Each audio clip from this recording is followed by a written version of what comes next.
Discrete structures, हाँ ये important subject था। Discrete structures, yes very important. Discrete structures ही था, और नहीं हुए डिस्क्रीट स्ट्रक्चर्स नहीं, वो तो डाटा स्ट्रक्चर्स था। ये क्या था डिस्क्रीट स्ट्रक्चर्स?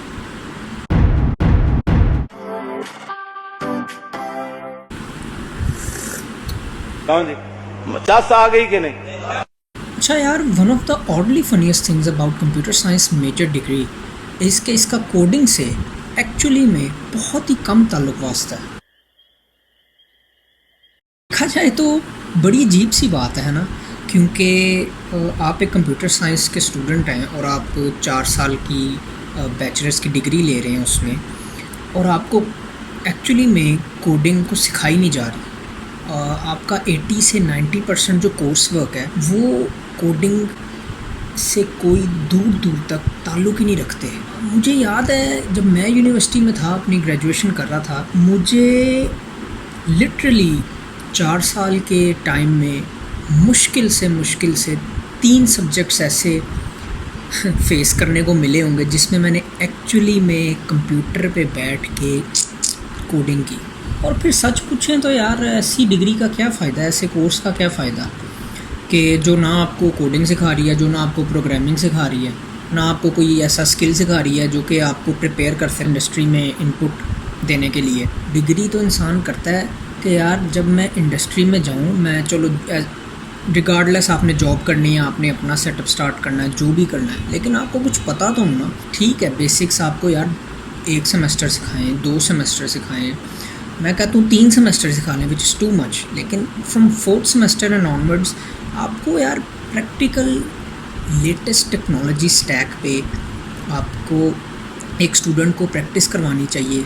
यूनिवर्सिटी को ये एहसास होना चाहिए कि यार बस बहुत होगी, नोट बहुत छाप ली हैं, अब थोड़ा बच्चों के फ्यूचर के बारे में भी सोचा जाए। मेरे ख्याल से अगर चलो यूनिवर्सिटी अगर नहीं, मैनेजमेंट अगर नहीं करती, तो कम से कम टीचर को इतना एहसास होना चाहिए कि यार अगर मैं एक सब्जेक्ट पढ़ा रहा हूँ, let's say introduction to programming, ठीक है, एक सब्जेक्ट है, तो कम से कम टीचर को ही चाहिए कि यार बेशक मुझे ऊपर से ऑर्डर आया कि बस ये स्पेसिफिक कोर्सेज़ पढ़ाने हैं, लेकिन मैं कुछ ऐसा भी उसमें इनोवेट करूँ कि यार बच्चे जब मेरे से पढ़ के बाहर निकले इंडस्ट्री में तो उनको यार पता हो मिस्टर XYZ ने हमें जो है वो ये पढ़ाया था।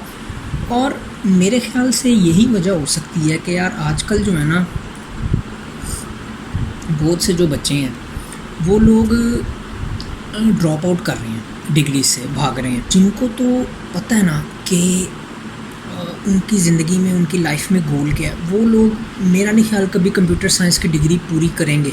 और एक केस मैंने ऐसा देखा भी है, एक बच्चा है, वो भी स्टूडेंट ही था, तो उसने ड्रॉप आउट कर दिया, और उससे वजह पूछी वही ड्रॉप आउट की, सिंपली उसने यही कहा कि सर मुझे वहाँ पे पढ़ाया ही नहीं जा रहा, उससे ज़्यादा तो मैं इंडस्ट्री में इन होके एज अ फ्रेशर ही, एज एन इंटर्न ही सीख लूँगा। मैंने कहा यार बात तो बड़ी कमाल है, हम जब डिग्री कर रहे थे हमें ये सोच ही नहीं थी, हम मतलब इतनी इनोवेशन और इतनी आउट ऑफ द वे जाके डिसीजन मेकिंग हमारे में एबिलिटी नहीं थी, लेकिन आजकल बच्चे जो हैं वो सोचते हैं। मुझे याद है यार कि मेरे 3rd सेमेस्टर में मैं बहुत ही गंदे तरीके से फ़ेल हो रहा था, क्योंकि मुझे बिल्कुल समझ नहीं आ रही थी कि मैं कैसे कोर्सेज़ को लेकर चलूँ। मैं सोच रहा था यार कि मैं ना बस अब ड्रॉप आउट हो गया, मेरे से नहीं हुई कंप्यूटर साइंस की डिग्री। जिस माइंडसेट के साथ मैं डिग्री में आया था, कुछ सीखेंगे, कुछ नए सब्जेक्ट्स एक्सप्लोर करेंगे प्रोग्रामिंग की तरफ या डेवलपमेंट की तरफ, वो तो उनमें से तो मैंने कोई सब्जेक्ट ही नहीं पढ़ा 3rd सेमेस्टर तक। वो अपने ही पढ़ाते गए, introduction to software engineering, introduction to computer science, और इस तरह की चीज़ें पढ़ाते गए। प्रोग्रामिंग फंडामेंटल्स, ठीक है फंडामेंटल्स आपको आने चाहिए, लेकिन यार फंडामेंटल्स के साथ साथ आपको जब वो फंडामेंटल्स अप्लाई करने के लिए कोई कोर्स ही नहीं मिलेगा उन बेसिक स्किल्स को टेस्ट करने के लिए कि वो एक्चुअली में दिखते कैसे हैं वर्क करते हुए, वो चीज़ ही नहीं होगी अवेलेबल सामने स्क्रीन पे।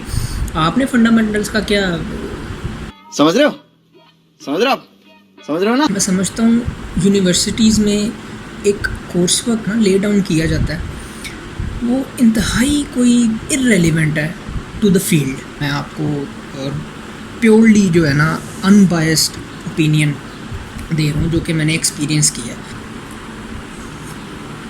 बल्कि मैं आप लोगों से ना शेयर करता हूँ अपनी ट्रांसक्रिप्ट। तो देखते हैं कौन कौन से कोर्सेज पढ़े। इसके तुम 11 सेमेस्टर, अच्छा समर्स भी लगाए थे मैंने। अच्छा, फर्स्ट सेमेस्टर में मुझे ऑफ़र हुआ I2C, English, Islamic religious studies, calculus and analytic geometry, basic electronics. अब कंप्यूटर साइंस की डिग्री का स्टूडेंट वो सर्किट बोर्ड बना रहा है, मुझे याद है वो साड़े भी थे 2-3 सर्किट बोर्ड में। बेसिक इलेक्ट्रॉनिक्स मैंने आज तक कहीं अप्लाई नहीं किया। तो फिर आते हैं सेमेस्टर 2 में, प्रोग्रामिंग फंडामेंटल्स, DLD क्या था? अच्छा, English 2, communication skills, Pakistan studies, multivariate calculus. अच्छा चलो, D था इसमें मतलब नहीं, सब्जेक्ट नहीं मज़े का। चलो ठीक है यार। सेमेस्टर 3 में आते हैं, डिस्क्रीट स्ट्रक्चर्स। हाँ, ये इंपॉर्टेंट सब्जेक्ट था, discrete structures. Yes, very important. Discrete structures ही था, और नहीं हुए डिस्क्रीट स्ट्रक्चर्स नहीं, वो तो डाटा स्ट्रक्चर्स था। ये क्या था डिस्क्रीट स्ट्रक्चर्स? ऊप मतलब सबसे इम्पोर्टेंट सब्जेक्ट ऊप। मैं इस हैंड्स डाउन यार, ये तो मैं कहता हूँ जिस तरह इंग्लिश 1 सेमेस्टर 1 में था, इंग्लिश 2 सेमेस्टर 2 में था, इनकी जगह जो है ना सिर्फ एक सेमेस्टर में इंग्लिश होनी चाहिए थी, और ऊप जो है वो ऊप 1 ऊप 2 के नाम से वो डिफरेंट सेमेस्टर्स में होना चाहिए, क्योंकि ये बहुत इम्पोर्टेंट। अब देख रहे हैं, यही चीज़ है। The most important subjects in the degree are offered only once in 1 semester. और इंग्लिश को बेसिक इलेक्ट्रॉनिक्स ये डाले में 2-2 सेमेस्टर में। अब वो DLD मेरे ख्याल से बेसिक इलेक्ट्रॉनिक्स की कोई एक्सटेंशन ही थी, जहाँ तक मुझे याद पड़ रहा है।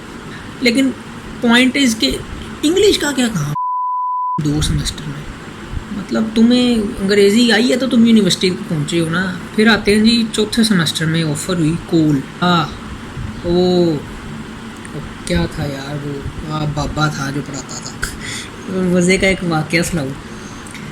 बड़ा वो मशहूर टीचर था कोल का, नया आया यूनिवर्सिटी में जी। आते ही जी मैंने मुख्तलिफ़ क्लासेस नहीं पढ़ानी, मैंने सारे बच्चों को कंसोलिडेट करके एक ही क्लास में पढ़ाना। 80 के करीब बच्चा पहुंच गया। नाम नहीं लूँगा वो, क्योंकि काफ़ी बच्चों का फेवरेट भी है, मेरे साथ उसकी नहीं बनी, इसलिए मेरा फेवरेट नहीं है। अच्छा जी, क्लास हो रही है, चौथा सेमेस्टर था, ऊपर से तो अवॉइड नहीं करते थे बात करना लड़कियों से, ये वो सारा चलता होता था।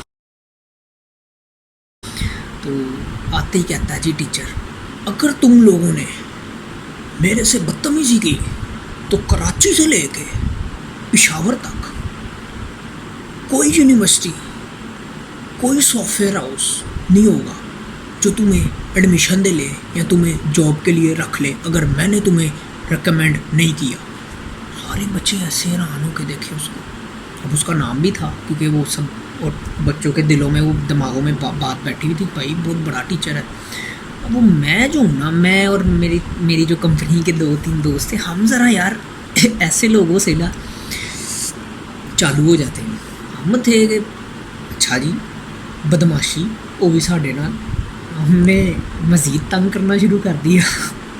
चालू तो हम हो गए थे उससे, हम क्या छोटी मोटी शरारतें करते रहे। बाबा जी एंड पे क्या हुआ जी, उसने पकड़ लिया हमें और उसने कहा कि तुम लोग गए। अच्छा, हमने कहा सर देखें माफ़ी मूफ़ी यही वो, जाहिर सी बात है स्टूडेंट ही थे, क्या कर सकते थे। उस सब्जेक्ट में तो भाई का F आ गया। हसदे चेहरिਆਂ ਦਾ मतलब ये नहीं ਹੁੰਦਾ कि उन्होंने कोई तकलीफ नहीं होती। फिर मैंने समर में उसको लिया और उसमें मेरा है कोल में B+। पॉइंट बिंग कि यार वो कराची से जो पेशावर वाली वो सड़क थी ना, सड़क पे हम काम कर रहे हैं, तो सोच का फ़र्क होता है। खैर चलते हैं आगे। अच्छा जी ठीक है, सेमेस्टर 5 में computer architecture important OS, introduction to database system. इसके मैं कहता हूँ DBS के ना, डेटाबेस सिस्टम्स के तो कम अज़ कम भी सेमेस्टर 2 से लेके सेमेस्टर 4 तक सब्जेक्ट्स होने चाहिए। सर ये बहुत इम्पोर्टेंट है। एक छोटी सी एडवाइस है कि यार अपने ना डेटाबेस के कॉन्सेप्ट्स स्ट्रॉन्ग कर लें, ये बहुत काम आएंगे और ये बाकी काम आते हैं फील्ड में। सेमेस्टर 7 से फिर अच्छे सब्जेक्ट शुरू होते हैं, मुझे याद है, जो कि ना आपकी फील्ड से रिलेटेड हैं एक्चुअली में। वो बस इंग्लिश 3 भी आ गई। इन चीज़ों की वजह से ना ये सिर्फ पैसे झाड़ने की एक टेक्निक है यूनिवर्सिटी की। मेरा नहीं ख्याल कोई काम का सब्जेक्ट 3 दफ़ा इन्होंने ऑफ़र किया हो पूरी डिग्री में। इधर से आप अंदाज़ा लगा लें क्यों बच्चे ड्रॉप आउट होते हैं, या क्यों बच्चे जब यूनिवर्सिटी से ग्रेजुएट होते हैं कंप्यूटर साइंस की डिग्री के साथ उनमें कोई स्किल नहीं होता। जो भी रिस्पॉन्सिबल है इन कोर्स वर्क को बिल्ड करने के लिए उनकी प्रेफरेंस ही नहीं है कि वो लोग अपने स्टूडेंट्स को स्किल्स सिखाएं। यार चलो तुमने पैसा ही बटोरना है, अगर 3 इंग्लिश के सब्जेक्ट डाल तुम यार डेवलपमेंट से रिलेटेड, प्रोग्रामिंग से रिलेटेड कोई अच्छा सब्जेक्ट ऑफ़र कर दो, कोडिंग का कोई सब्जेक्ट ऑफ़र कर दो। बच्चे ने इंग्लिश पे भी तो पैसा देना ही है ना, और तुमने उसको बनाया भी कंपलसरी हुआ है। तो ये सब्जेक्ट से थ्रू आउट मेरे कोर्स वर्क में और आपके भाई ने मार्क्स पकड़े हैं 75.05%। वाह। तो ये मेरी ट्रांसक्रिप्ट के सब्जेक्ट्स थे, और ट्रांसक्रिप्ट है ना डिग्री के सब्जेक्ट्स थे। तो यार ये सब आपके साथ शेयर करने का मकसद ना सिर्फ एक था कि आपको पता चले कि एक्चुअली में डिग्री इम्पॉर्टेंट है या नहीं। मैं आपको बड़े सीधे सादे अल्फाज में बताता हूँ। अगर तो आपने किसी गवर्नमेंट जॉब के लिए अप्लाई करना है अपनी बैचलर्स की डिग्री के बाद, अगर आपने बैचलर्स के बाद मास्टर्स करना है विद इन द कंट्री और आउटसाइड द कंट्री, तो obviously degree is the most important aspect in this whole scenario. लेकिन अगर आपने बैचलर्स के बाद विद इन पाकिस्तान रहकर अपनी जॉब, अपना प्रोफेशनल करियर परसू करना है, बिल्डअप करना है, I personally feel in my humble opinion degree important नहीं है, स्किल्स इम्पॉर्टेंट है। इसका ये मतलब नहीं है कि मैं डिस्करेज कर रहा हूँ। डिग्री एक ऐसा कागज़ का टुकड़ा है जो कि आपकी वर्थ बनाता है, लेकिन उसके साथ साथ मैं ये भी ऐड करता जाऊँ यार कि मैंने बहुत इंटरव्यूज़ दिए हैं, तकरीबन 50 के करीब इंटरव्यूज़ दिए होंगे मैंने जब मैं जॉब हंट कर रहा था। उन 50 में से 50 इंटरव्यू में से किसी ने मुझे मेरी डिग्री के बारे में नहीं पूछा, किसी ने मुझे मेरे CGPA के बारे में नहीं पूछा। मेरा CGPA इतना कम है, मतलब इतना कम भी नहीं है लेकिन इतना ज़्यादा नहीं है। लेकिन इसका ये मतलब भी नहीं है यार कि आप अब मेरे कहने पे डिग्री ड्रॉप आउट कर दें। डिग्री पूरी करें अगर आपने शुरू कर ली भी है ना, अगर कल में ਤੁਹਾਡੇ माँ पे मैंने फड़न आके भाई फाद में वेख के इन्होंने डिग्री ड्रॉप आउट की तो फाद साहब भी जॉब दो हम नहीं भैया, ऐसा नहीं। और बाय द वे जॉब से याद आया कि यार आप मुझे लिंक्डइन पे ज़रूर फॉलो करें। मेरी कंपनी आजकल हायरिंग कर रही है, पूरी टीम ही हायर करी। प्रोजेक्ट मैनेजर्स की ज़रूरत है हमें, और फ्रेशर्स की ज़रूरत है, सॉफ्टवेयर डेवलपर्स की ज़रूरत है जो कि थोड़े एक्सपीरियंस के साथ हों। मुझे लिंक्डइन पे फॉलो करें, मैंने वहाँ अपडेट्स डाली हुई हैं। आप अपनी CV भेजें, अगर कोई मतलब मैच करती हुई तो ज़रूर आपको कॉल आएगी इंशाल्लाह। लेकिन ये बता दूं कि ये रिमोटली नहीं है बिल्कुल भी, और ये लाहौर बेस्ड है। डिज़ाइन में चल रही थी बात, मैं कहा क्यों ना आपसे शेयर करें यार। मेरे क्योंकि इस चैनल को बनाने का मेनली मकसद यही है कि यार मैं आपको ना अपनी फील्ड से रिलेटेड रियलिटीज़ और बिहाइंड द सीन्स क्या होता है एक्चुअली में वो बताऊं। जो नए आ रहे हैं, जो जूनियर्स हैं, जो फ्रेशर्स हैं, मुझे गाइडेंस नहीं मिली throughout my university life. I learn it the hard वे।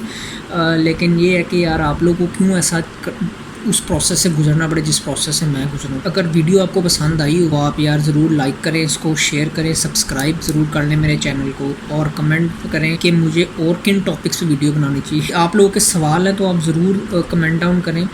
मैं नोटिस कर रहा हूँ कि काफ़ी ज़्यादा वो क्वेश्चंस खुले हुए हैं सामने, कोई हैं 10-12 सवाल। तो मैं सोच रहा हूँ छोटा सा Q&A वीडियो बना लूँ, आप सबके सवाल लेके। सब्सक्राइब कर लें चैनल को, एंजॉय करो, और किसी किस्म का सवाल हो तो भाई हाजिर है। किसी किस्म की मदद की ज़रूरत हो फील्ड से रिलेटेड तो ज़रूर पूछिए, फिर मुलाकात होती है।